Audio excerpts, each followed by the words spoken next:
Shalom saudara yang dikasihi Tuhan. Pesan firman Tuhan hari ini tentang bergantung kepada Tuhan.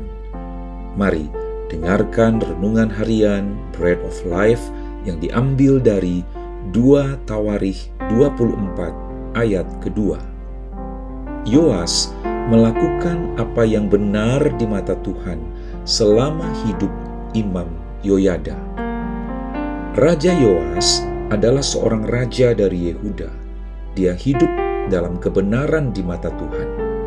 Tetapi Yoas hanya hidup benar selama Imam Yoyada, pembimbing rohaninya, masih hidup. Setelah Imam Yoyada sudah tidak ada lagi, maka Yoas mulai berpaling dari Tuhan. Dia lebih mendengarkan perkataan pemimpin-pemimpin yang mempunyai pikiran yang jahat. Di sini kita melihat kalau Yoas ternyata sangat bergantung kepada Imam Yoyada untuk menjaga hidupnya benar. Dalam kehidupan iman kita, memang kita memerlukan pembina rohani, hamba Tuhan yang diurapi, untuk dapat membimbing kita dan menguatkan dalam perjalanan kehidupan spiritual kita. Namun, kita perlu ingat bahwa pembina rohani atau pendeta di gereja kita adalah manusia biasa juga yang punya keterbatasan.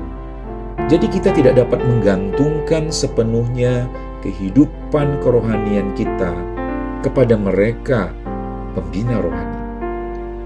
Rasul Paulus pernah berpesan kepada jemaat yang ada di Filipi supaya mereka tetap hidup dalam takut akan Tuhan, sekalipun Paulus tidak ada bersama mereka.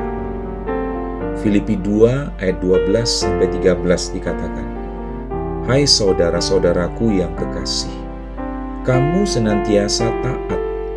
Karena itu, tetaplah kerjakan keselamatanmu dengan takut dan gentar, bukan saja seperti waktu aku masih hadir, tetapi terlebih pula sekarang, waktu aku tidak hadir.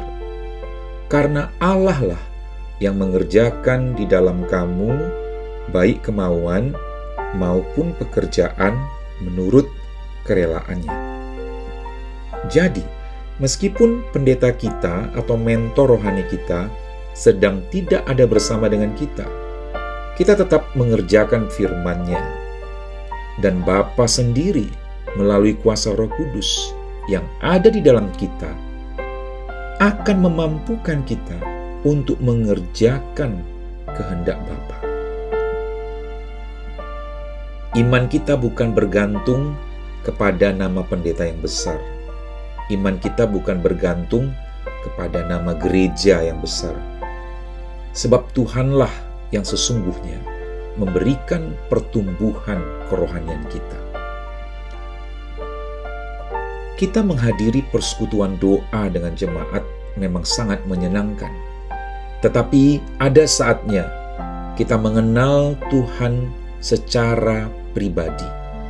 Sebab itu berikanlah waktu kita untuk masuk hadirat-Nya dalam pujian penyembahan secara pribadi. Mari kita mempelajari firman Tuhan.